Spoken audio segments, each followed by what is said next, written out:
Hitting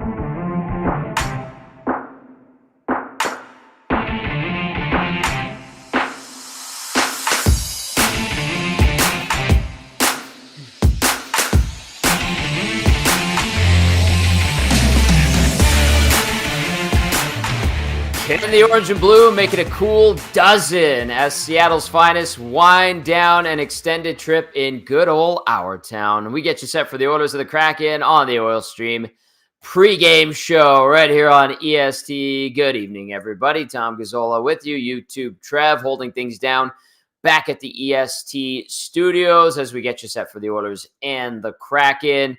Matt Kassian, our game analyst, will be joining us a little bit later on in the program. Should be a good one tonight. Two teams in the Pacific Division just rip-roaring of late. The Kraken going through a long road trip. 6 games that was all out east, and then they get to wrap it up tonight in Edmonton on their way back to Seattle. That's a tough scenario, and we'll find out more about the Kraken situation in a few minutes with the one and only Mike Benton from the Kraken Audio Network. As always, you can get at us via the Nasty Chat if you're watching on YouTube and the EST YouTube channel. Keep subscribing if you haven't already. Make sure you do so. And then we appreciate you watching and dropping thumbs up because this thing, we're on our way. We're picking up a lot of steam. We're on our way to 7,000 subscribers, which is excellent on the YouTube side of things. And then the listenership has been fantastic. And we can't thank you guys enough. If you're listening via our audio stream just off the website, fantastic. And then those that have picked up on the tune-in side of things, that is great as well. We have some other stuff coming up. We've got some tricks up our sleeves, and we'll announce that in due time. And of course, if you want to text us via the good old-fashioned text line, 780-218-9999. Big Uke got in there early. About 10 minutes ago, Big Uke texted and he said, I'm so stoked for this game. I'm here early. 12 in a row. Let's bring it, boys. LFG. All right, Big Uke. I like that. I love that very, very much. And I think, you know what? It should be a good night down at Rogers Place. Also, that game on Tuesday was something else. The atmosphere was fantastic. The action on the ice was great. It was just a good Tuesday night. Usually those can be so boring in the dead of the season, and that one was not the case. That was a phenomenal game to cover, be in the building for, and then discuss here on the Oil Stream as well. So maybe we're going to get some fireworks tonight between the Oilers and the Kraken. We'll see. The Kraken, they've been getting good goaltending. The Oilers have been getting good goaltending. The Oilers have been winning more so low-scoring affairs. But there is potential for the over tonight, I think. So we'll find out in short order how things all play out for the Oilers as they wrap up a brief 2-game homestand before heading to Calgary on Saturday. And the Oilers tonight will be wearing their Navy alternate uniforms. They are keeping them around just for this season. The reverse retros that we saw last year, because I saw some people asking about that, those are gone. That was just a league program that they ran last year. It was awesome. It was neat to see some old jerseys with different tweaks to them back on the ice in the National Hockey League. So these are just the Navy ones with the orange logo and no white in them. And the Oilers will wear their Heritage Classic jerseys Saturday in Calgary at the Saddle Dome. And then they'll wear them one more time here at home on February 24th. I know we're going to get to Mike Benton pretty quick here, but YouTube Trev, let's check in with YouTube Trev. What's going on, Trev? You doing all right? Long shift for you today. Yeah, Tommy, it's been a long shift for sure, but I'm just like Big Uke. I cannot wait. I said it last post-game show, when this team's buzzing, it's so fun to watch, and they absolutely are. All lines are rolling, and man, it makes it a lot more fun to talk about. So yeah, I cannot wait. It's going to be a good one, and here's hoping. 12 straight. I was just looking. There's been 7 teams in NHL history to have 12-game win streaks. Tonight, the Oilers can be the 8th team. So here's hoping that's the case, and yeah, I'm pumped, Tommy. I really am. This is going to be fun. You're an animal. I am an animal. Trev. Yeah, thanks, buddy. Thanks, buddy. Good job on hot takes today. Congrats on the 2nd consecutive win. The rookie, you got it, man. You got this thing down. Yeah, I'm liking it. It's a lot of fun, and yep. Yeah, it's making it hard to edit because I got the glove on right now, so that's a little bit of a hiccup at the beginning. It's because I had this glove on, but I had to take it off, and then we figured it out. So, yeah, it's going good, man. It's I'm wearing this thing. I'm not taking it off, and we're going for the three-peat next week. Let's go. Yeah, I mean, the hot mitt glove, what a trophy to win, and you've earned it, certainly. Speaking of gloves, Norman at Combine via the Nasty Chat says, hey, Tom, whose gloves on your shelf? Those are Nuge's gloves from, I think, like 2012 or something like that. And I don't know how I ended up with them, but they were given to me. Had them sitting in a closet somewhere at my old place. And then when I moved here and I was like, I need to build a home studio and I need stuff to put on this shelving unit. I was like, hey, I've got Nuge's gloves. So that's whose they are. All right. The Oilers at 24-15-1, taking on the 19-16-9 Seattle Kraken. It is the midway point of the season for the Edmonton Oilers. You know what? This season, it's been a roller coaster ride. I could ask you what you think about the first half of the year. What do you think about the second half of the year? What do you anticipate? This team's on a roll right now. We're talking about them almost getting a dozen victories in a row here. So I'm going with this. This is kind of an aesthetic thing. And here's the question of the night. 780-218-9999 or via the Nasty Chat. It's a jersey question. I'm a jersey nerd, and I've had some great conversations with our friends over at Pro-Am, Jack and Ken Cookson, about uniforms. And they gave me a lot of details about the Oilers Heritage Classic, like the wool that's used in them on the player jerseys as opposed to the ones that they sell to fans, and how they have to be washed differently and managed and careful so they don't shrink. So this is a jersey question. Bear with me, and I want to hear from you via the Nasty Chat and our text line, 780-218-9999. The Oilers and Kraken both hosted an outdoor game this season. Which team has the better outdoor game jersey? The Oilers, like I mentioned, will wear theirs again Saturday in Calgary, and I believe the Kraken are going to wear theirs pretty quickly as well. I know that the Golden Knights wore their Winter Classic jerseys last game, I think it was. Sorry about that. When I do the thumbs up, it does that. I found out when I do two thumbs up, it does that. So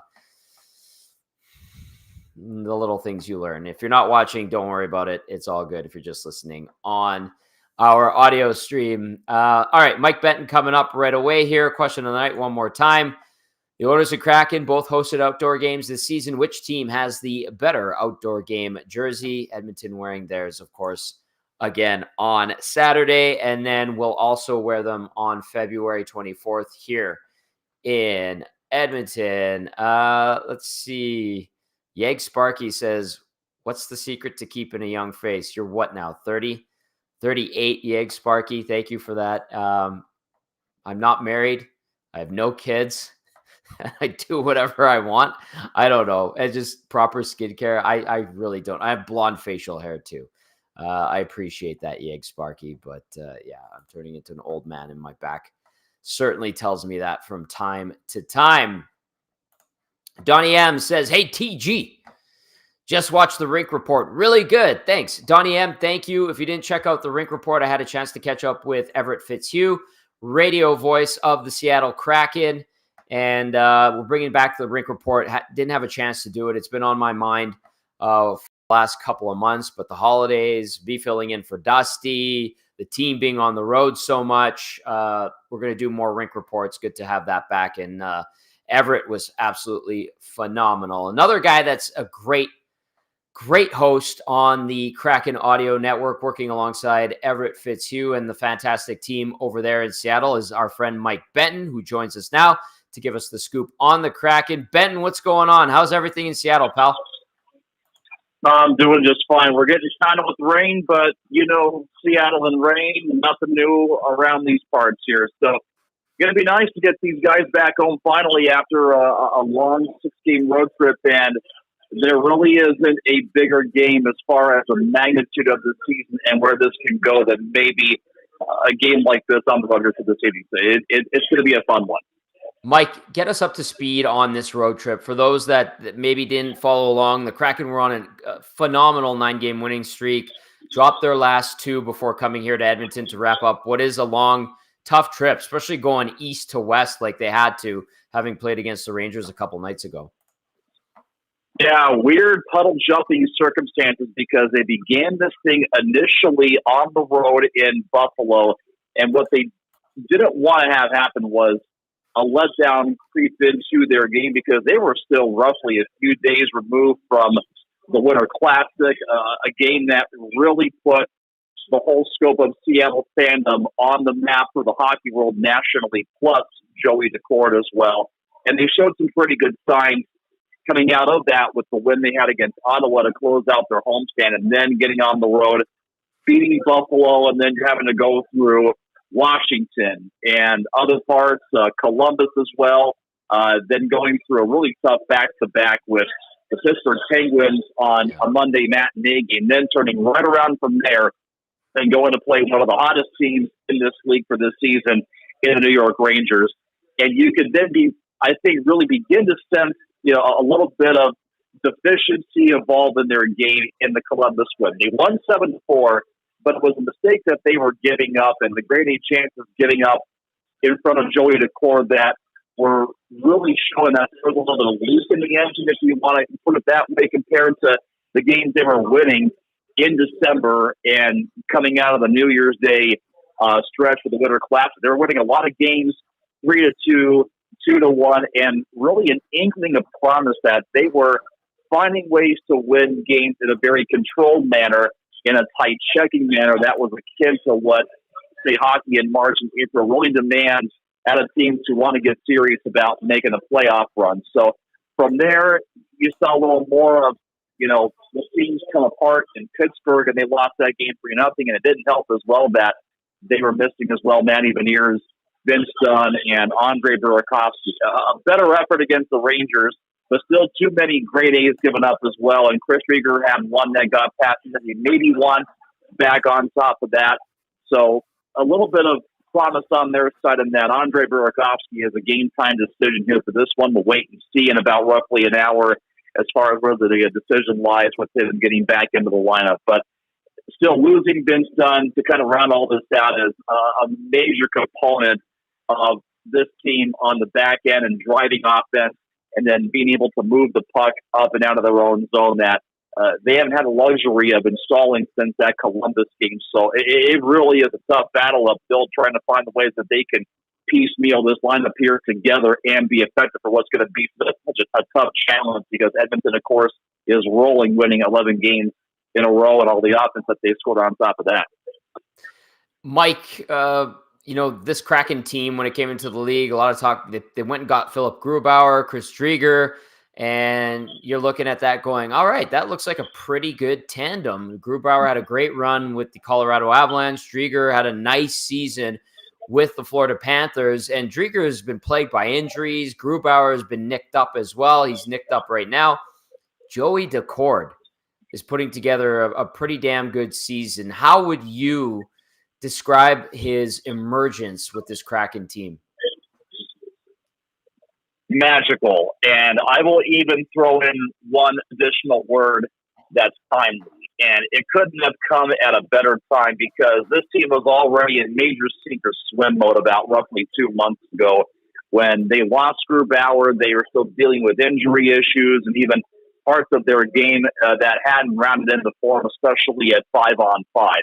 It's funny what goaltending will do to cover up a lot of mistakes. Last season, they had the 5-on-5 offense cover up a lot of deficiencies, and of course, the questions that arose: was this sustainable, especially heading into playoff time? Well, they found ways to win the close ones, win the tight ones as well, until Grubauer played out of his mind in the Colorado series.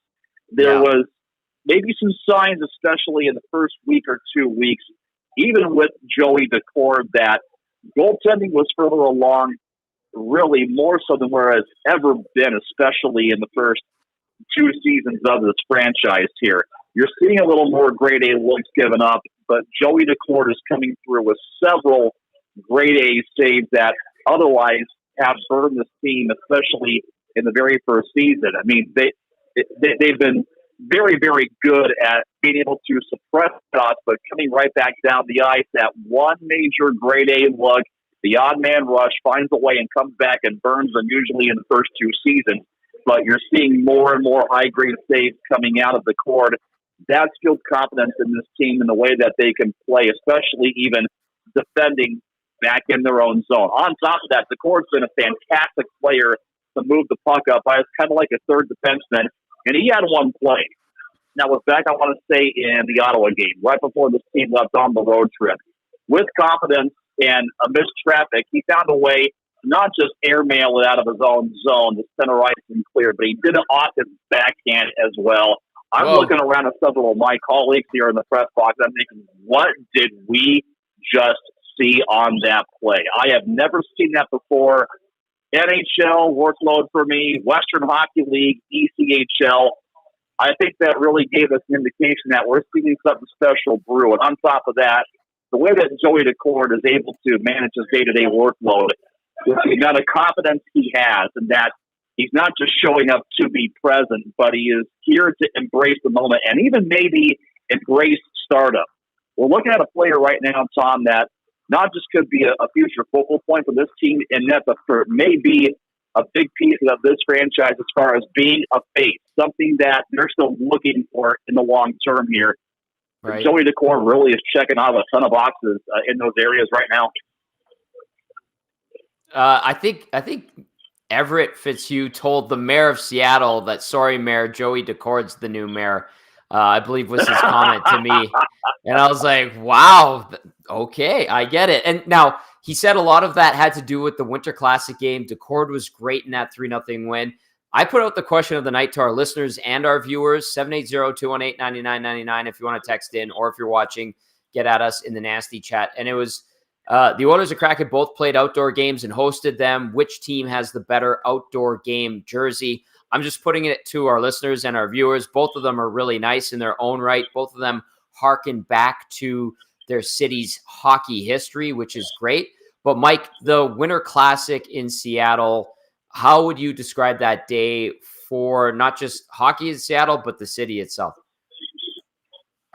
Well, as far as what I can recall, being on the air for roughly 4.5 hours, it really only felt like about 4.5 minutes, Tom. It was one of the most magical days I have ever seen, not just for my career, not just here for the Kraken, but for this entire city and its sports landscape. I had the great fortune to be as part of a boots-on-the-ground coverage for our radio flagship when the MLB All-Star Game was here several months ago, back in July, at the home of the Mariners as well. And the one takeaway that I got from those who were here at both events, and the MLB All-Star Game was pretty good as far as what they did with putting on everything, production, Ritz, star power there as well. There was more of, I think, a natural flow to this and electrifying presence that this game gave the fans in the city. And it was like basically a rock concert in front of 48,000 fans that just would never, ever end. So you top that with the atmosphere. On top of that, the game where the Kraken played as good as they could and had Joey Decord really serve that as his hello hockey world, here I am party in front of national television.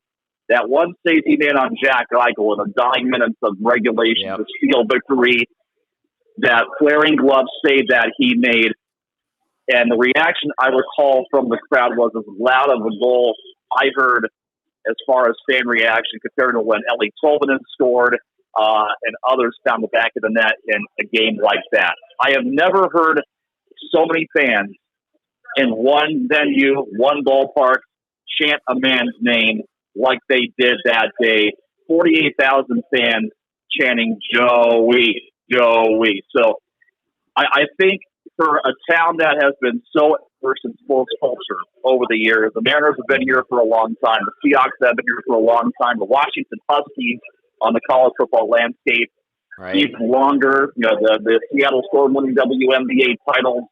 There was a void that people were looking to have filled here on the NHL side. And you could look at the Stanley Cup playoffs as the first breakthrough moment for this team to set itself up long term. This was the moment in that you're playing in front of so many fans, but then also national television in what the league usually marks this as their midseason Super Bowl. where everything that could have gone right did go right here for the Kraken. And it's a day because of all of those factors, which will go down in Seattle sports more. I said it on the air in pregame, but it felt like it came to fruition post-game. You had 48,000 fans who were in the ballpark, and now you're going to have about roughly 5 times that amount by saying, I was there too. That's how special it was. That was cool. Great to see. They did a fantastic job as well, aesthetically. Mike, I know you have pregame duties yourself, but really quickly, what kind of game do you think we're going to see between these two Pacific Division foes? Well, it's a matchup here on the Kraken side, Tom, that's very frightening because we all know how Edmonton has been playing, and I think, when they made the coaching change, they were really onto something and trying to find a new way to energize life here into this group. But no knock on Jay Woodcroft, who is as respected of a coach as there is here in this game, but you could tell that there was a needed change in voice, and Chris Knobloch was that person needed to infuse that new life here into this room and on the bench. And you can see it in the way that they play, in their game, their offense. And Stuart Skinner has also had a side effect off of that big turnaround here for this Oilers team. For whatever reason, the Kraken can play a fast game, but they have had so many issues handling Edmonton's speed over and over and over. So it really is no surprise that the Oilers have won 7 of 9 games so far in this series. So we heard some chatter this morning about how much they have to force the Oilers to defend. So hanging on to the puck is going to be so critical here for this Kraken team, and then find ways to generate their own grade A looks, but doing it as well with the purpose. So I think if you can boil this down to where the Kraken have to have a chance in a game like this, they have to find a way to win this thing 2-1 and play as close to a letter-perfect game as far as puck possession, limit giveaways, limit turnovers, and especially limit their time out of the box. And Joey DeCourt's got to win this battle here once we confirm that he starts the net against Stuart Skinner, a battle of 2 great goaltenders for on hot streaks so far here for the season. It's going to be a fun one. Yeah, it is going to be a fun one, Mike, and I'm looking forward to getting to the rink after this show. I'm always excited when you hop on. Thanks for the time, as always, my friend. Have a great broadcast tonight, and I'll catch up with you when these two teams lock horns again. This is a treat, Tommy. Anytime for you. Thanks, pal.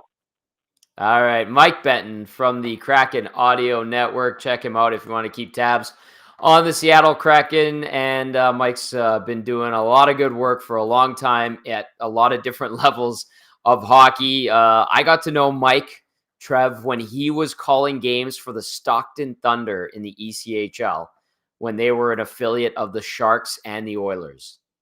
And we would go to the Young Stars Classic, and he would cover it from like an Oilers and Sharks perspective, because the Sharks were there early in the Young Stars Classic, and then obviously they're not there anymore. And I had just started with Oilers TV, so we go way back. And I think he wound up in Alaska for a bit with the Aces, and that's of course where Jack Michaels was prior to coming to Edmonton. And then Benton ended up with the Everett Silvertips before he got the Kraken job. So the man has put in the work, that's for sure. Pretty good for a kid from California, I would say. Yeah, not bad at all. I had to look up Stockton Thunder. That's are they still? Is that still a thing? No, they were the Stockton Heat. Right, yeah, because they had the Stockton Heat. The Flames, yeah, and then they got moved to Calgary, where they've been the last 2 years. The Wranglers, right? Yeah, yeah. So they had a really nice arena, but that's a rough town. Like it was a rough town. So I've heard. I remember, yeah, Bakersfield has a few spots. Bakersfield I've been to, and I've also been to Stockton, but Bakersfield I think is a little bit bigger than Stockton, if I remember correctly, and not as rough around the edges. Let's put it that way. Yeah, there was a clip of Andrew Mangiapane. I don't know if Oilers fans want to hear this about a Flames fan or a Flames player, but yeah, I was circulating the socials earlier in the year. He was talking to, I think it was Luke Gazdick, and he said just what it was like playing in Stockton, and he was driving to the arena, and cops pulled him over and said just go, just keep going, this is such a sketchy neighborhood. Yeah, don't get out of your car. So kind of crazy, kind of scary for sure. Yeah, it was the people from the Stockton Heat. They said when we had a rental vehicle, because the Condors were playing an outdoor game in Sacramento or something like that. So we went to this Heat game in Stockton to cover the Condors, and the parking attendants were like, "Okay, make sure you're out of here at like no later than an hour after the game ends, because things get really rough around here." We're like, "Oh my God, okay." Yeah, And jeepers. sure enough, we got the hell out of there back to Sacramento, and yeah, it's a rough town. So good for Stockton for getting an AHL team, but yeah, that story like Mangiapane told, that makes total sense, and it's just a small part of the lore of Stockton. I think there was also in a playoff game or during a playoff game, there was like a 7-Eleven across the street from the arena, and I remember reading a police report or some kind of news report saying that someone got shot during the game at the 7-Eleven across the street. So yeah, it's a pretty rough town for sure.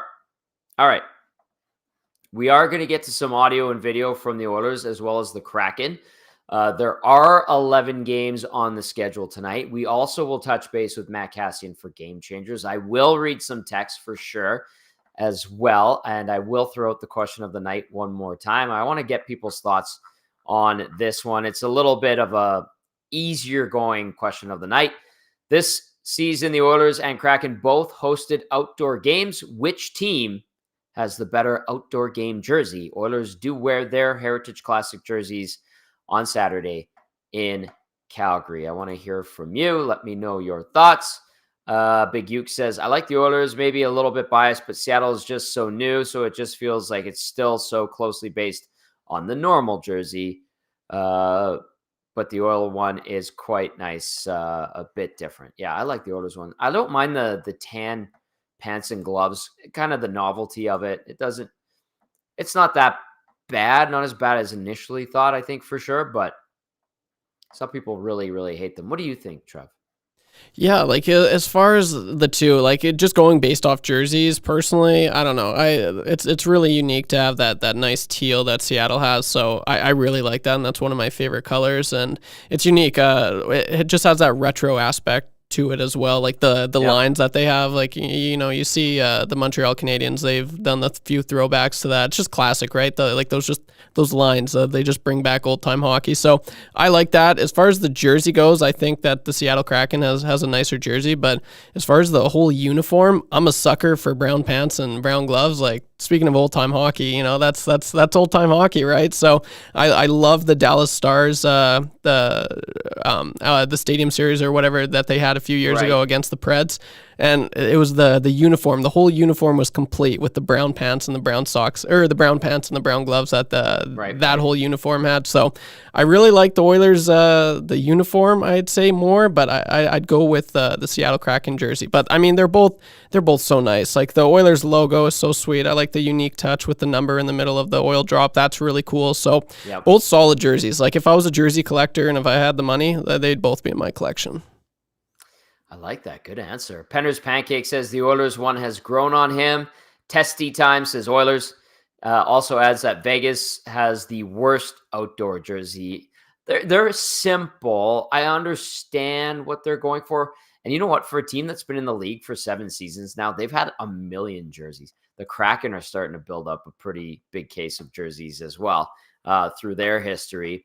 Testy Time also says he was a fan of the tan equipment. Norman at Combine says Vegas puke.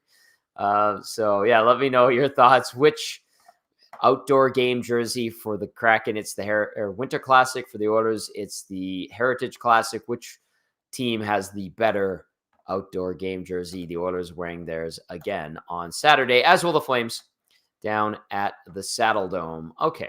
I did mention that there are 11 games on the schedule tonight. Let's get you up to speed on what's been going on around the National Hockey League thus far. Few games already, a period in the books. Some of them already into the middle frame. So let's get everybody up to speed on action throughout the National Hockey League tonight on this Thursday. No score between the Hawks and the Sabres in Buffalo. 5 minutes into the second period. After one in Boston, the Bruins lead the Avs 3-1. The Habs visiting the Sens.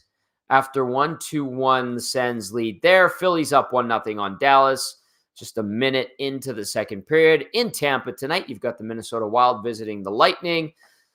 Through a period of play, pardon me, Tampa has just scored to make it 2-1 early in the second period.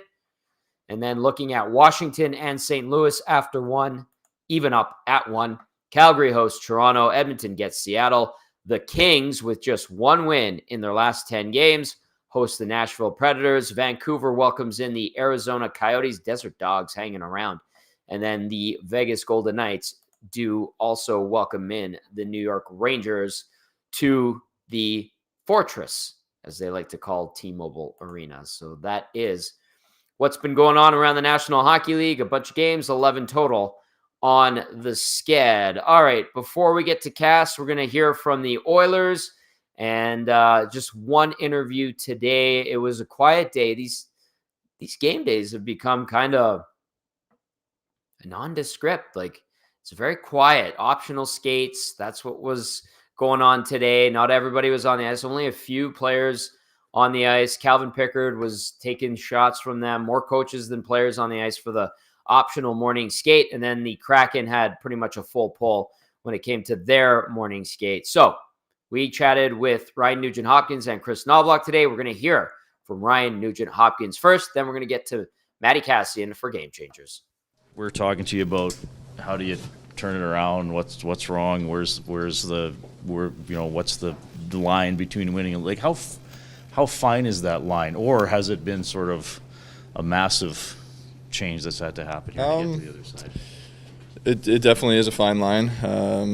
Sometimes early in the season, we thought we were playing well, and it was a mistake here and there that was costing us games. And lately, we've just done obviously a way better job of staying in games and not having those big breakdowns that lead to crucial goals for the other team. Obviously, sometimes that happens and you need good goaltending, and we've been getting that, and some big saves at huge times. So that goes a long way. But I think just the way that we're staying around in games and being confident and trusting the process, and I think the last 4 games have been the epitome of that. It was just, we're okay here. We're down 1. Okay, we're down 2. Let's just stick with it and keep building our game and trusting it. So you've been on good teams, playoff teams here before, and most teams will say, we got to stick with it and stay calm. I mean, everybody knows that's the formula, but just sometimes or it just gets spinning in the wrong direction. It's tough sometimes, especially when sometimes you feel like you're doing that, you're trying to do it, and it doesn't work out. And then you try to force things the next night, and it just kind of spirals a little bit. So I think obviously streaking some games together obviously helps, and you can build the confidence in the ability to do that and be more comfortable in those situations, which is obviously you win 10 in a row, 9 in a row, you have the confidence to be able to stay in games. But it's something that we've been building on, and it hasn't come easy. Obviously, it didn't come easy at the start of the year. So I think we all know that we can keep getting better here. But I think especially the last 4 games, I think for me personally, are a great time for our team. Connor was asked the other day just about where you guys are at right now, and he said, we don't have anything to hang our hat on. Like, it seems to me like he hasn't clicked out of desperation mode to make the playoffs. Like, he's still in that mode. Oh, I mean, for sure. We're, I mean, you look where we're at. I mean, we're still not safe by any means. I mean, it's a dogfight. Just the way that we started the season, we put ourselves behind, and you have to kind of go on these streaks to get yourself out of it a little bit. And we've done a great job, but by no means are we done. We're not satisfied for sure.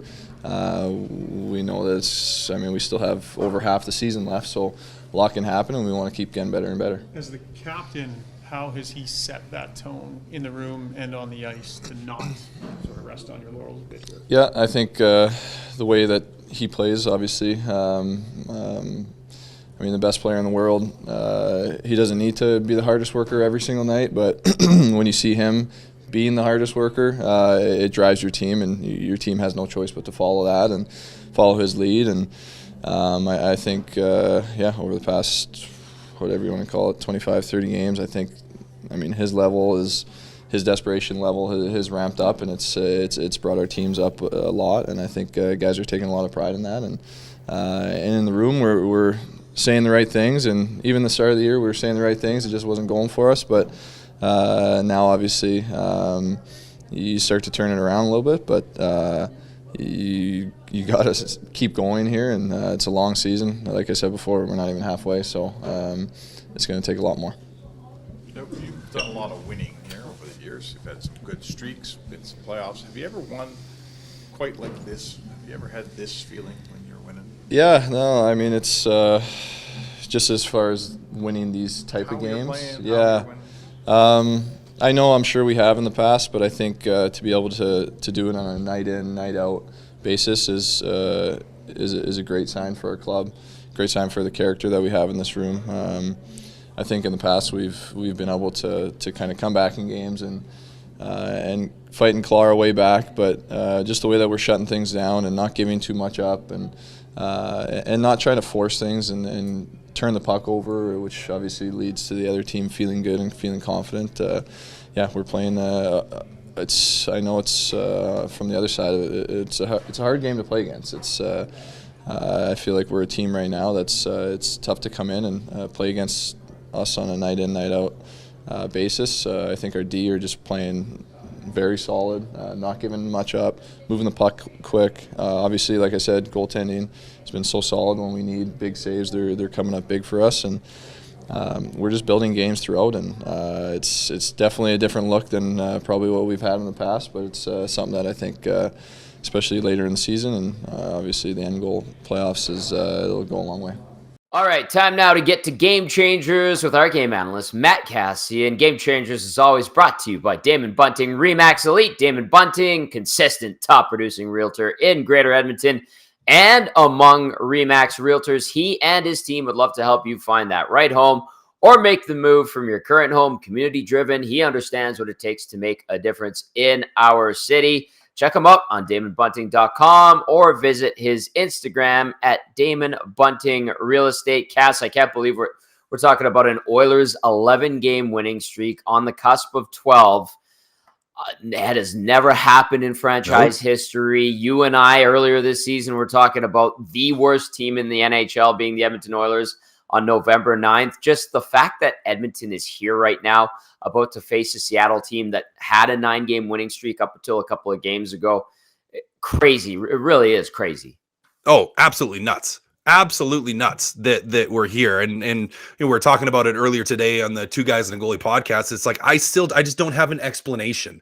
Like, are there multiple factors that we can say contribute to it? Coaching change, sure. Yeah. McDavid getting healthy, sure. Like there's stuff that happened, but it's just such a far cry from what we saw at the start of the season. It's nuts. It's insane, Tom. It is absolutely crazy that we're here and we're talking about a winning streak of this magnitude. Now it's completely catapulted them into a position where now we're, looking at tracking down the LA Kings and we're looking at tracking down the Las Vegas Golden Knights and potentially, because you have so many games in hand and you play them a couple times, potentially tracking down the Vancouver Canucks if you can keep everything going. And let's say the Canucks have a little bit of a skid and you keep rolling. So it's absolutely crazy. A second win streak of long magnitude and the longest that we have ever seen in franchise history. Tommy, it's nuts that we're here and that we're talking about this. And we always knew it was always like, there's that like glimmer of hope. And I was, pretty much thought it was gone. And then all of a sudden,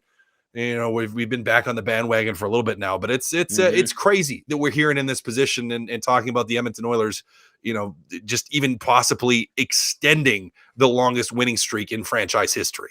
Good on them, and they totally got everybody that hopped off the bandwagon back on. And to the Oilers' credit, they're really not, gloating or basking in this. They still recognize that there is work to do. And you talk about the Canucks, 62 points, tied with the Winnipeg Jets going into action tonight, as top spot in the league belongs to the Jets and the Canucks. Great for Canadian teams. And you've got these Oilers with an 11-game winning streak, taking on a Pacific Division rival in the Seattle Kraken. The Kraken have 47 points. Edmonton tied with Nashville at 49. And like Cass, you alluded to, the Oilers, if things don't go LA's way tonight, could potentially be ahead of the Kings, and they have just one win in their last 10 games. Now, with that being said, we do have this matchup that we need to talk about. And on Game Changers, you want to highlight first bullet point, which is 3 in 4. Yeah, you're getting a, let's call it a vulnerable Seattle team that's playing 3 and 4 nights. Now, you mentioned they had a fantastic winning streak. They were finding ways to win, mostly low-scoring games. Like, they were winning 2-1, 3-2. They were low-scoring defensive games. Seattle wasn't like they just were being crazy offensive. They're being really, really tight defensively. And we've seen it just slightly. They get shut out by Pittsburgh, and then they end up losing to a really, really good New York Rangers team. And now here they are coming into Edmonton, 3 games, 4 nights. Now, by all accounts, there's been a little bit of the sniffles going around the Seattle Kraken as well. Maybe some players that have been feeling a little bit under the weather. Not only is it 3 games and 4 nights, it's the last game of a 6-game road trip. So for the Edmonton Oilers, the Seattle Kraken really, they're obviously looking at the standings. They obviously care about the game. They obviously are going to put every effort they can into winning. But for the Edmonton Oilers, this is a game that is ripe for winning. Yep. It is ripe for winning. You can give Seattle every excuse to quit because they have a lot of reasons, many of which I just mentioned, 3 and 4 nights with travel. Guys feeling sick, not everyone 100% healthy. Mm-hmm. And the end of a long road trip where you just want to get back home. There's lots of reason for the Seattle Kraken to not win this hockey game and for the Edmonton Oilers to capitalize on it. And, in order to do that for the Oilers, you do have to capitalize on it. Now, they've done a fantastic job of that. 11 wins in a row. So, yeah, have they capitalized on some moments where maybe teams a little tired, not 100%? Yes, they have. And they need to find a way to do it again tonight. Now, they've been doing it consistently. Hopefully they're able to, but I really do think just a massive, massive opportunity to get that 12th win in a row, which not very many teams in league history have done. No, that's true. I think the 11 in a row, someone told me yesterday at Oilers practice, it's like the 32nd longest streak or tied for something like that. And I think the longest winning streak in a season is 17. It was the Pittsburgh Penguins, I think in the early 90s, if I'm not mistaken, without cheating and Googling it or looking at notes or anything like that. Now, speaking of these Kraken, you talk about the 3 and 4. Talking to Everett Fitzhugh, we did a rink report earlier today, and I said to him, man, like, you guys were out east for all those games. And then, so you play 5 games out east. You're in the Eastern time zone. They narrowly avoided the nasty weather out there. And then you come all the way back from New York City to Edmonton. It's freezing cold, even though it's warmer than it was last week for us here in Edmonton. And you got to wrap up against a red-hot Oilers team. So I don't know how you can sum up what it's like as a player coming, east to west after being out there for so long. And then you got to, by the way, play this 3rd game in 4 nights. I do know, and Everett said it too. He said there was a moment where they were in Pittsburgh and he was on the tarmac after the game and he goes, what city are we in? That happens to the broadcasters. We're not the brightest guys. Don't get me wrong. There's easy jokes there. But for a player in that scenario, Cass, can you articulate that for us a little bit? You're for some of the guys, you're in survival mode. You're in survival mode because you could be asked to play minutes and you don't have energy. And, even with the time zone, and I know you have a little bit of time to adapt here, but really it's like your body is still on that Eastern time to a certain extent. It's and a thing.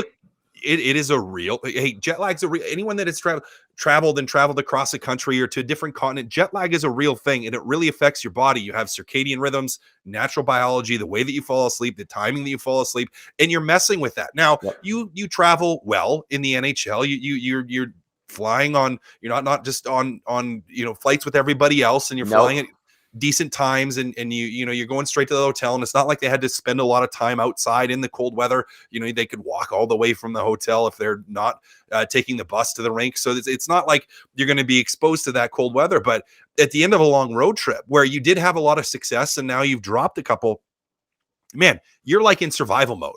Yeah. Like we're literally, you're focused on, let's just get through the first period. Like that's in your brain. That's your thinking. Like, let's just get through the first period. Like if we get through the first period tied in this situation, that's a good thing.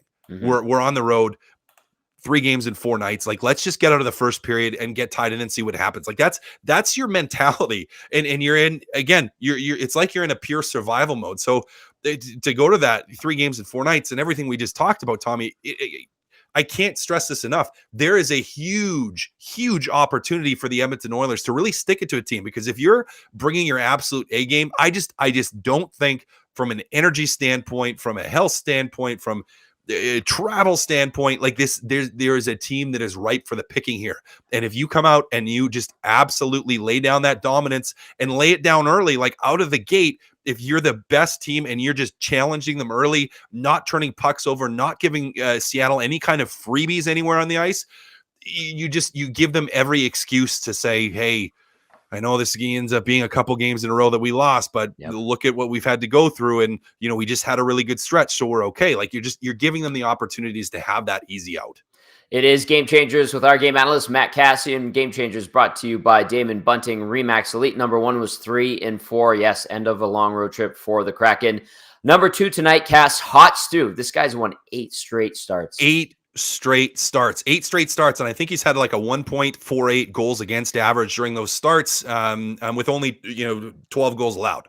Mm-hmm. So he has been fantastic. And if we look at some of those goals, he had nothing where he could really do on them. Like, look at the Austin Matthews goal against Toronto, where it's like, well, yeah, he didn't really have a chance at that. And he comes up with a couple other big saves in some moments. I think one cross crease pass against Toronto too, where he comes up with a huge save. And we've seen that consistently, where he's made a lot of saves. He's red hot right now. Now, the big question will be here, how much do you keep riding him? And when are you going to try to get Pickard in the lineup? I wouldn't have been shocked with Pickard in the lineup. Actually, I kind of was in favor of, I think, with the 3 games in 4 nights, playing against Calgary on Saturday, it's a good opportunity to get Pickard in and to give Stuart Skinner a little bit of a break. But they obviously feel, Seattle's closer to them in the standings than Calgary. It's a team that's trying to chase you, that for the most part has been playing some really good hockey. So they're saying, no, we're going with our guy here. And I understand that approach too.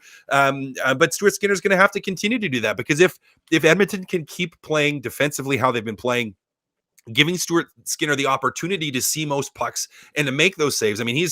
He's feeling it right now. He is absolutely feeling it right now. And certainly he wants to go for 9 in a row to push this thing, but just, such a huge integral part of their winning streak so far. And let's look for Stuart Skinner to continue that again. I guess it's going to be Skinner on Calgary, the night that they play Calgary in Calgary. I don't know. Tommy, I don't know. But here's my theory. You look next week and it's a soft schedule, quote unquote. And maybe, or is it because, hey, it's like you've got the Kraken, you need to put them behind you, need a regulation win. I think that's what it is. Like, I kind of like playing him again against Calgary. I get it, but I'm just like, well, like, how tired do you want him to be by the time's playoffs start? And I know there's other opportunities to get through or get through series of games and have Pickard play and try to get Stuart Skinner to make sure he is rested and he is fresh. But I kind of look at that 50 to 55 game mark for Skinner and like, well, do you want to go over that? Right. And you have to find opportunities. And yes, a little bit of a weaker schedule, playing some teams that you should beat. And I get that there's some opportunity there maybe to get Skinner some rest. But I kind of was like, okay, well, with today, you get him a couple days rest, then he can play against Calgary. Mm-hmm. And then I think, is it Chicago on the next? Believe it's Chicago. That's next. Chicago and Columbus coming up next week. And Columbus coming up next week. So it's like, okay. And then if you go Pickard again against Chicago, well, then you have 2 solid breaks there for Skinner, for him to get some practice time in, to get some rest in, and to stay fresh. So again, I get looking at this game and saying, this is a game we really want to win, because this is a team that's chasing us, that has been playing well, that we want to get some distance in between. So I get it. But at the same time, it's there's a part of me that's like, I wonder if they start Pickard against the Flames on Saturday, which interesting. We'll see. It most likely will be Stuart Skinner, but there's a little, I don't know, a little bird just chirping in the back of my mind that's like, I wonder if they give him the start against Calgary, but we'll see. It's the midway point tonight. And it'll be Skinner's 31st game. So he's played a lot of hockey, and I know that rest is a thing that's on their mind. So like you said, Cass, next week you get Columbus and you get Chicago coming in. So we'll see how they handle it, but a couple games before then. All right, number 3 on Game Changers. This guy also playing quite well. And despite what line he's on, it doesn't really rattle him, because he got the game winner the other night. It is Clowder. Yeah, and a little bit of a question mark for where he'll slot in tonight. Evander Kane maybe not going, maybe Yeah. going. Don't really know. We'll have to see with warm up and see how he's feeling after blocking a shot against Toronto. I think we've been fairly critical of Ryan McLeod at times during this year, especially at Rightly the start so, of the though. season. Rightly so. You give him the first couple of games of grace, getting back into it, coming Yeah. out of camp with an injury, but then he still just couldn't find ways to produce. And now he gets moved up to the wing, and all of a sudden it clicks for him, and he's feeling it and feeling confident and starts to produce. And then we talked about not knowing what was going to happen when he got moved down and now playing center all of a sudden again. Like, is he going to go back to what kind of Ryan McLeod are we seeing, or is he going to continue to play with that confidence and that jump and that enthusiasm that we've seen? And last game he just kind of rolled right into it. And some question marks for him again today. Does he end up on the wing? Is he centering his own line? We don't really know yet, but I do know that with how he's playing, if he is on that second line and he's playing those minutes, well, I mean, certainly expect him to continue that play, and it'll be interesting for me. If Kane does go, it's like, okay, well, what percentage is Kane at? Even if he does play, is Kane at 75% or at 80%?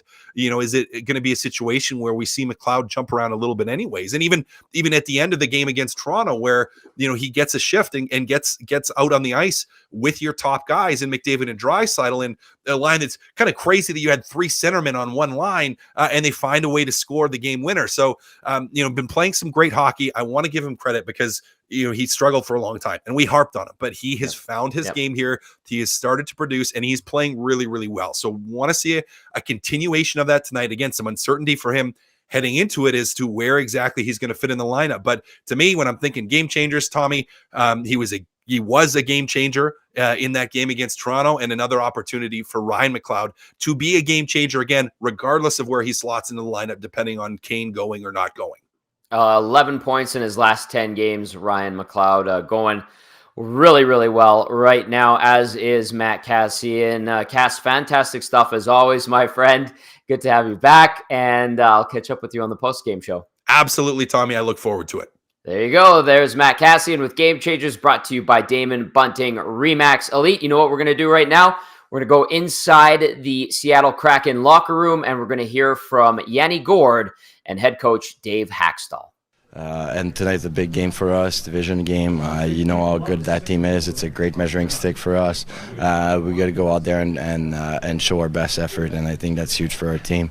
Coming off we had a good road trip, a good spanker game there, winning streak, and then we fall to two games. So we got to get back at it. We got to make sure we're on our game. That's what we're mostly focused and concentrated on. We got back to the way we wanted to play against the Rangers. We got to be a little sharper, a little quicker. Obviously, playing against teams that take advantage of time and space. Coming out of New York, coming in here, this group does the same. Time and space off the rush. You give them inside ice in the zone, and especially at net front. These guys are really good at net front. They do a good job at posts. So we just got to be really good and really sharp in what we do. And the bigger part of our game is, if we're talking after each period about how we're defending, we're probably going to be not in a great spot. We've got to be good with the puck. We've got to manage it well. We've got to be in sync.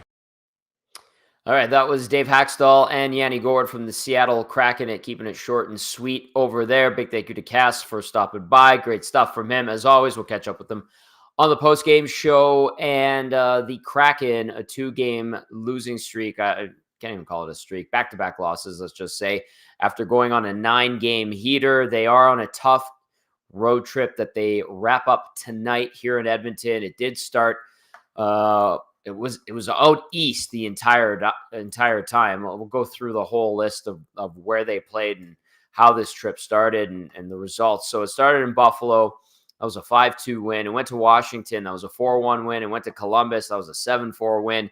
They go to Pittsburgh. They drop a 3-0 decision. They go to the Rangers, or to MSG, to take on the Rangers. They drop a 5-2 decision, and then now they wind it all down here in Edmonton. So a tough trip that Dave Haxtell's club are looking to bounce back and get a win in, and the Oilers looking to make it 12 straight wins in a row. So you heard it from Cass. I mean, this sets up really nice for the Edmonton Oilers But we'll see if Dave Haxtell can muster his group to put together one last desperate night where they could pull things off and maybe get back into the win column. Oil Country saying, nah, not tonight. And we'll see how the Oilers handle this situation. All right, I did throw it out there, the question of the night. I'll put it out there one more time. You tell us what you think, 780-218-9999, or get at us on the Nasty Chat if you're watching on YouTube. Question of the night is this. It is Jersey related. And the Oilers and the Kraken both hosted outdoor games this season. Which team has the better outdoor game? Jersey. And the Oilers will wear their Heritage Classic jerseys on Saturday at the Saddle Dome against the Flames, who will also wear their Heritage Classic jerseys. I've seen a lot of praise for the Oilers Heritage Classic jerseys. And then I saw a text that came in that said the tan is horrible. Yeah, definitely not everybody's cup of tea. I've grown to not mind them, but the jersey itself, I think most people are like, damn, that's nice. And talking to Jack and Ken Cookson over at Pro-Am, they say that those things and everything Heritage Classic related sold like crazy. We had another text that came in from Sean that said, forget the game a moment. I am mesmerized and intrigued. Which one is hardest? A hockey puck, Tommy's hair, or Cass's hair? Cass had great hair, nice and tight. Looks like he had a fresh cut. I need one so badly right now. I'd say Cass's hair right there with a hockey puck. Mine's got Swedish hair cream. Super soft, obviously. Another text from Maple Jed says, hey, with Skinner playing so well, can they play more practice in less for a while? Maple Jet, did you go voice chat on that text? I think you did. I'm going to guess that you did. Did you see that one, Trev? I did not see that one. I was looking. I'm looking now. I can't make it out. I think it was like voice to text. Maple Jet, if you're listening, let me know what the heck you're saying, because I'll read it and give you my opinion and even get Trev to say something. Hey, how's Zacticum doing? He's along for the ride tonight. Is he doing all right? Yeah, Zacticum's doing really good. I kind of just showing him the ropes as, I think he's staying for the whole game, and I'm going to give him the honor of giving the player of the game tonight. So he's looking forward to that.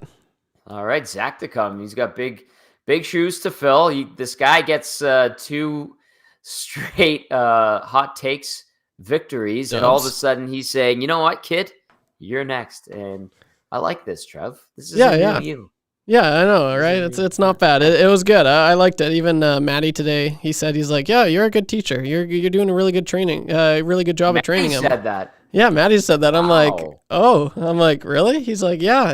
Like, I like what you were doing in there. And I'm like, oh, well, that's nice. So, yeah, it's going good. Zacticum seems to be liking it. And he was just telling me he's itching to be on air. So, yeah, we're going to have him on tonight for postgame. All right. He'll do the player of the game. Brought to you, as always, by Damon Bunting, Remax Elite. Okay. I'm looking forward to that, by the way. I want to hear Zacticum on air. I know he does some Nate play-by-play, so that's good. He's not fresh. He's not a fresh bebe, but he's got some experience under his belt. So it'd be good to get him to crack the mic a little bit. We'll hear from him on the post-game show because Trev says so, and I'm all right with that. Let's go to starting lineups for the Oilers and the Kraken for tonight. There is some discrepancy here. That's why I kind of held off because we're going to have to wait to warm up to get some confirmation on a couple of things, but this is what we're anticipating. Things could change, obviously, and that's why I brought that up before I went into it. So McDavid with Nugent Hopkins and Hyman. We know that. If Evander Kane is good to go, blocked a shot he blocked a shot the other night against Toronto, and he might be a little bit nicked up, but if he's good to go, anticipate him being back up there with Draisaitl and Fogle, and then we'll probably see McLeod, Janmark, and Ryan if Kane is good to go. And we were told by Chris Knobloch that Sam Gagner is expected to be back in action tonight. He will play with James Hamlin and Connor Brown if that's the case and Kane is good to go. But say Kane's hand isn't, good enough that he could play, then it's probably McLeod going up to the left side with Draisaitl and Fogle, like we saw when he was playing so well. And then somebody gets the bump up to the third line with Janmark and Ryan. And then Ernie would go back in, or would stay in, I should say. And Gagne and Hamblin would probably be on his line. That's my best guess. But we'll have to wait and see if Evander Kane's good to go. Chris Knobloch also said that everybody's taking warm-up. They'll assess it after warm-up. And then we'll let you know as well as soon as we can tell what the situation is. On defense, no changes. Nurse with CC, Ekholm with Bouchard, Kulak with Desharnais. Phil Kemp still up with the club. He is not expected to play. As for the Seattle Kraken, this is how they skated last game. You heard on the rink report with Everett Fitzhugh that we're anticipating probably Burakovsky coming back. That was reiterated earlier on the pregame show by Kraken Audio Network host Mike Benton that we're anticipating Burakovsky as well, but we'll see where he lines up. This is how they skated, the Kraken did, at MSG the other night. They had Jared McCann with Tomas Tatar and Jordan Eberle. Alex Wenberg was between Jaden Schwartz and Brandon Tanev. Yanni Gord centering Ili Tolvanen and Oliver Bjorkstrand. Ty Cartier was between John Hayden and Kyler Yamamoto. On defense, they had Riker Evans with Adam Larson, Jamie Alexiak with Will Borgen. I really like Will Borgen. I told you to keep an eye on Will Borgen, right, Trev? Yeah, you did. Earlier in the that? season, you brought him up. And so, I like definitely, I'll be a keen eye. I'll be watching him. A few players, like, I don't mind, I like Yanni Gord. He's a, just from what he brought in Tampa Bay, every team would love a player like him, right? Yeah. He shows up in playoffs. He can chip in when needed, and he's pretty physical. So there's a lot. They've got a lot of like just pretty mid players. You know what I mean? No superstars, but they don't have a lot of really bad players. Just a lot of pretty decent guys that work all around. And so it's a decent team. Like you look at their roster and you think, I'm surprised. Why they're doing so good, but they're kind of like the Islanders. Well, a few years ago, I guess they work as a team, the hardest workers. So yeah, it's nice to see, but I'll definitely be keeping an eye on him for sure. I think Everett Fitzhugh, thank you. I like his game, and I think he's a really solid defenseman on the right side. He's kind of mean, doesn't have a ton of offense, but I think he's just rock solid. And Everett Fitzhugh said something to me earlier today, and I was like, oh yeah, that makes a lot of sense. The Kraken are a team that basically has 4 second lines. You know what I mean? That's a good way of putting it. 100%. Yeah. No, it's so true. Just looking at the lineup, that's exactly what. That's really that's a good point. Very good point. Yeah. And they do have some injuries, so you could look at that Hayden, Cartier, Yamamoto line. I know they like Ty Cartier. Yamamoto's been a top 6 guy. We saw him here as one. From time to time. That was 1 year. Well, really? That's a bit of a stretch, Tom. Well, considering the guys who are out, it's fair to say, like Everett did, that this is a team with 4 second lines. I'm going to get to the injuries right away here. The third pairing for the Kraken, Brian Dumoulin with Justin Schultz. So we are expecting Burakovsky to make his return. He was day-to-day with a lower body issue. Vince Dunn, also day-to-day, that's undisclosed. Matty Beniers on the IR. That's probably the closest thing to a superstar that the Kraken have, but he's just in his second season. He's on the shelf with an upper body issue. Pierre-Edouard Bellemare, IR fractured leg, and then Phil Grubauer, IR lower body issue. One thing we do know about tonight, though, is your starting goalies. For the Edmonton Oilers, 25-year-old Stuart Skinner getting the nod, 19-9-1 on the season, 261 goals against average, 903 save percentage with 2 shutouts in 30 games this year. Skinner versus the Kraken, really good numbers, 5-2-0, average not great, 318 GAA, but the record's good, and the save percentage could be better. It's 894 in the 7 appearances he's had versus Seattle. At the other end of the rink, Joey Decord having a monster season, emerging from the depths of the Pacific Ocean, if you will, to tie into the whole Kraken theme. The 27-year-old, 13-6-8 on the year, 228 goals against average, 923 save percentage, 2 shutouts in 28 games this season, an 0-3-1 mark versus Edmonton in his career, 386 goals against average, 869 save percentage in 5 appearances versus the Oil. All right. We're going to get to Chris Knobloch right now. When we come back, we will get you some lineup updates for the Oilers and the Kraken. Here he is, the head coach, Chris Knobloch. Kind of popping up, talking about the Oilers right now. If someone were to suggest to you the Oilers are a mature team now, what would you say to them? Yeah, we are right now. We're showing it right now. And, that's just like a game. There's always ups and downs. And there's going to be more adversity, and there's going to be harder adversity, and we'll see how we handle that when we lose a game or 2 or 3 in a row. We'll see how we handle it. But right now, I see us being immature and handling adversity very well. Look at that, McDavid's effort there on that McLeod goal. Ryan Nugent-Hopkins was talking today about kind of the tone that he's setting on and off the ice, to make sure that the battle level is as high as it needs to be. What are you seeing from him that way? Connor's a very hardworking guy. He, whether that's practice games, I don't think I've ever seen him take a shift off or practice off. Every drill he does, it's full out, 100%. And as a teammate, it's pretty hard not to follow his suit and just follow his lead, because it's infectious the way he approaches the game, whether it's preparation or what he does on the ice. Obviously, the guys aren't going to match his skill and what he does with the puck, but his preparation, his work ethic is infectious. He was talking about where you guys are at, and that you have absolutely nothing to hang your hat on at this point. Like, he's still almost, in that desperation mode that you were in back when you were really trying to dig yourselves out. Yeah, no, we should feel good about what we've done right now. We're playing really good hockey, but we're only midpoint of the season. We got a lot of hockey left, and a losing streak puts us out of the playoff spot right now. And there's teams that are right behind us, and there's also teams that we want to catch that are above us. So, we still have a lot of work to do. Gagne's a player that's been out of the lineup for a little while. Just want to see if there's an update on his condition. Yes, just recently he's been cleared to play over his injury, so the expectation is he's playing tonight. Rich, you've had a number of people step up throughout the lineup from first line to the fourth line. What does that say about the environment that you guys are fostering in that locker room right now?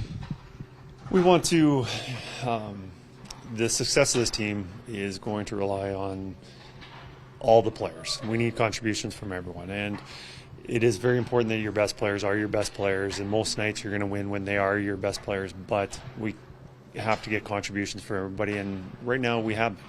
And whether that's contributions from guys like Janmark and Brown, who have been outstanding on the penalty kill and checking and maybe not contributing as much offensively as they would like, but they're definitely helping this team.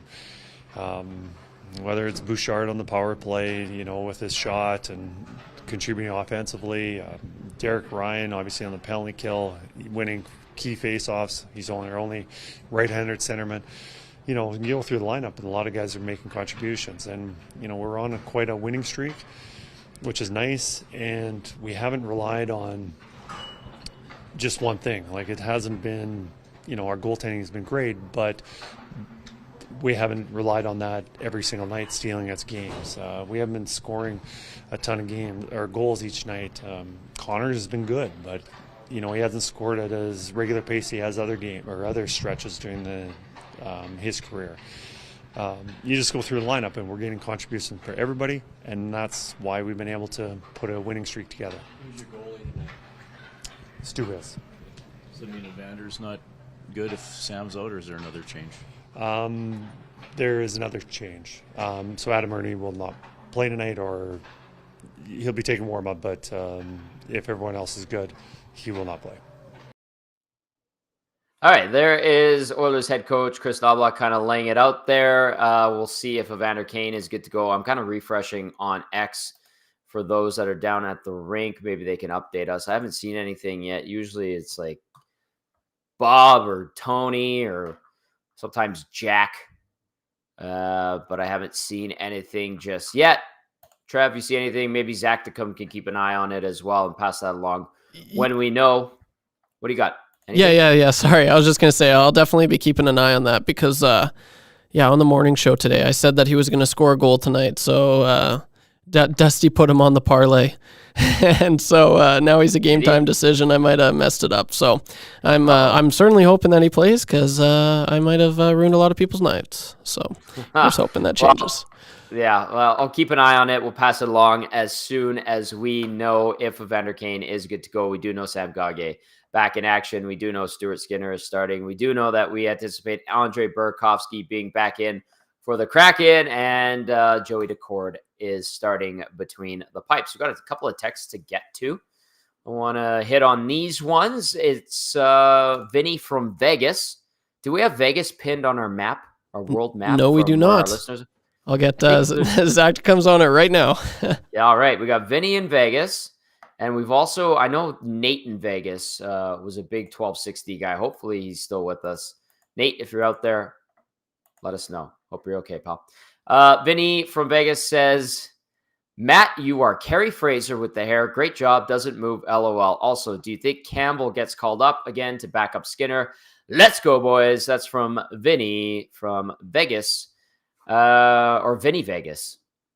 Okay. Campbell playing better down in Baco. That's great. Do I think he gets called up? No. That's my kind of sense being around the team and listening to some of the staff. And that's because Calvin Pickard's been really good. And even Campbell down in Bakersfield hasn't been great. It's been a struggle for him. Kind of lost the reins of the starter's job to Olivier Rodrigue. Good on Olivier Rodrigue, but I don't think that there's any urgency to get Jack Campbell back up here with the club at all right now with how things are going. So I think it's Calvin Pickard's net as the backup. And then you've got the emerging Olivier Rodrigue, and then Jack Campbell's just kind of there. Hey, oh, there's a Nate the Builder, but no Nate in Vegas. What's up, Nate the Builder? Thank you for texting in. 780-218-9999 or via the nasty chat. And I want to get to this one. Came in from Box Pounder. Hello, Box Pounder. Good to hear from you. Says, hey, Tommy, with the improved defensive play, is Paul Coffey deserving of all the credit, or is Manson to blame? Cheers from Box Pounder. I don't think Manson is to blame for everything. Like, he worked with those guys every practice, telling them to pick up their checks, what to look for, had the small whiteboard out on the ice, did everything he could. And it just, like Jay Woodcroft, like whatever information was being passed on to the guys, it didn't seem to sink in. And, you know, the wake-up call happened with the coaching change. It was unfortunate. There was shame. There seems to be legitimate shame that the Oilers lost two good men their jobs behind the bench. And Coffey is a different voice. Obviously played the game a lot differently than Dave Manson, sees the game differently. But, you know, you hear about what Paul Coffey says to these guys, like, this is your job. If you're not going to do it, we'll get someone else. Take the ice, you know, those simple messages. Maybe he has done a good job at helping these guys realize it, on top of the shock factor from them, you know, getting their old defensive coach gassed. And one guy I think deserves maybe a bit more credit than he's been getting is Mark Stewart.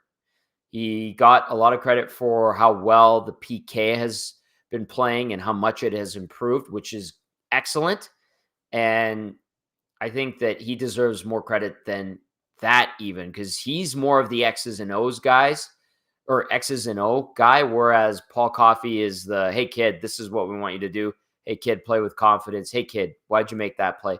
And then Stewart's the guy that's going in there and be like, hey, you know, on our breakouts, this is what we've been, remember to do this. So I think it's those two, Coffey and Stewart, playing to their strengths, working off of each other, that's benefiting the blue line right now. And then Dave Manson, man, like, I would watch him get all seven guys when they had seven healthy D-men in tow and talk to them, demonstrate to them at practice, work with guys individually. And, you know, it didn't really take, because there were so many nights where the defense were up, you know, what is it? Up the river without a paddle, or rudderless or whatever you want to call it, whatever that euphemism is. And then the forwards weren't helping, and they weren't getting saves from the goaltenders. So I'll give credit to Coffey and Stewart and poor Dave Madsen. Honestly, from what I saw, being at the rink pretty much every day, he did everything he could. Now, what happened in the locker room, in the meeting rooms, when they did video, I don't know. But I would assume that whatever Mark Stewart and Paul Coffey are doing in terms of that isn't, groundbreaking or a complete change. So I'll give the credit to Mark Stewart and Paul Coffey in tandem, and less so blame Dave Madsen. Great question, Box Pounder. I appreciate that very much. 780-218-9999. Trev, did we get any updates to the lineup? I haven't seen any. Now I'm clicking. Nope, nothing yet there, Tommy. All right. All good. When we see something, we'll pass it along your way, or if you hear anything, pass it along to us as well. 780-218-9999. What's going on in the nasty chat? This one from VR Montenegro. Hello, VR Montenegro. And his lovely wife, Ginger, says, hit the thumbs up for Tom, YTT, and Zacticum. Folks, Petter's Pancake says, I can't wait for Zacticum's post-game on-camera debut. He will get all the nasties support. Nick Raz says, right now there isn't one thing I would change about this team. Yeah, when you got an 11-game heater going, you don't want to mess around with that too much, for sure. You want to go on camera, Trevor? Do you have everything all fixed up? Yeah, I can do that here. Let me just give a little. And voila. Hey, nasties, how we doing? Look at that. Look at this. Look at that. Look at this. Look at that. Yeah, how we doing today? It's going good, Tommy. I can't wait. This is gonna be a fun game. Oh, I'm a little nervous. Like I said at the beginning of the show, there's 7 teams in NHL history with 12-game winning streaks, and the Oilers can join them tonight and be the 8th. So it's going to be interesting, man. And just the way, the Oilers have looked pretty good against the Seattle Kraken in their history, in their 2-3 years, whatever it is, right? So they've looked good. They've kind of had their number. And so here's hoping that continues. And, like Cass said, man, like they haven't started strong the last few games. This team, they're, like we said, right? They got a few, all their 4 lines are kind of like second lines, essentially. So the Oilers definitely have the top end talent. If that first line, Connor McDavid, Zach Hyman, and Ryan Nugent-Hopkins, they keep doing what they're doing. They start strong. I don't see... I'm sorry, but like Thomas Tatar, Jared McCann, Jordan Eberle, they're no Matthews and Mitch Marner, right? And so Nylander on fire. Exactly, right? So I honestly think that the Oilers, they should, just from what we've been seeing right now, the confidence is it's so high right now. They really should be able to start the game strong, and they've kind of been doing that with teams like Seattle Kraken for the last, I'd say the last little month. So it should be good. I cannot wait. And looks like the nasty chat's liking the stash. I'd like to see that. Let's keep the comments going, guys. Really appreciate it. Timber Woodsman chimes in, says, all of the Flames players and fans look at the schedule for Saturday. And Timber Woodsman is also, that was from earlier today. Timber Woodsman adding tonight, I'm feeling a Nurse goal. Yeah, that'll be all right. He's been playing much better. And Donnie M says, thanks, boys. Great work tonight. I need to know what I need to know. Thanks, stats. All right. And Donnie M appreciates the pre and post game show. All right. We have a couple minutes before we wrap. Let's just take a look at out of town scores. And if anything comes, I'm not seeing anything for lineup notes. Like I went to everybody that's already at the rink. Like DNB, Tony, Jack, Bob. Anybody? I don't get it. I'm kind of lost too. Nobody's posting lines. Yeah, keep it secrets. Keep it secrets.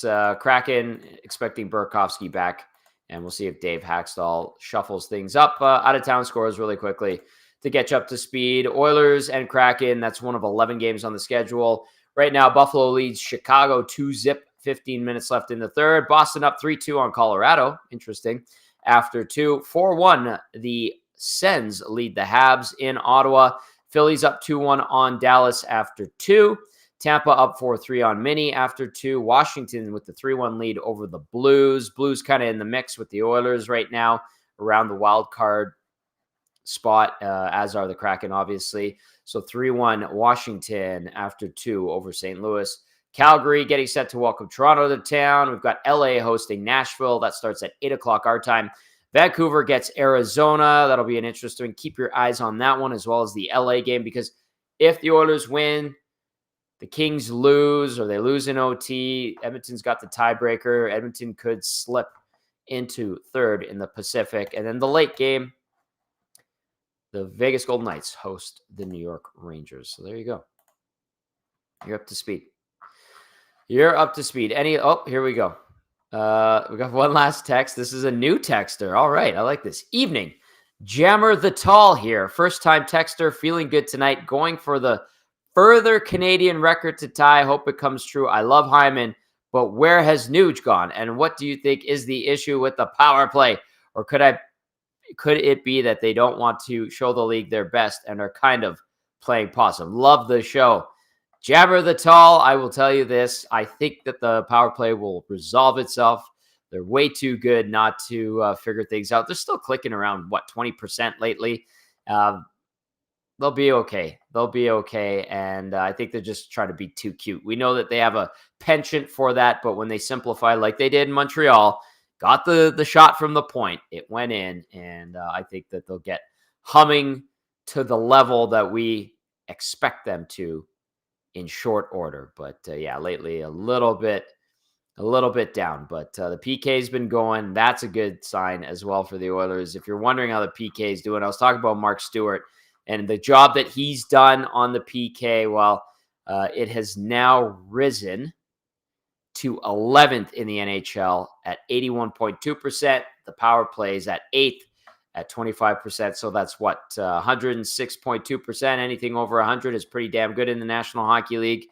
Special teams doing their thing. Yes, power play could be a little bit more efficient considering how good it was last year. The Kraken, meanwhile, they are at 22% on the power play. That's 14th in the NHL. PK 14th as well at 80.3% with 2 shorties. Hit that music, YouTube, Trev. I think that's going to do it for the pregame show. A big thank you to Mike Benton from the Kraken Audio Network, as well as everyone who tuned in and texted in. We appreciate you as always. You know how we roll here at EST. That's going to do it for the Oil Stream pregame show. Edmonton looking to make it a dozen in a row. A 12th straight victory. Yes, and then 2 more. There you go, Chuck. Very good. Very good.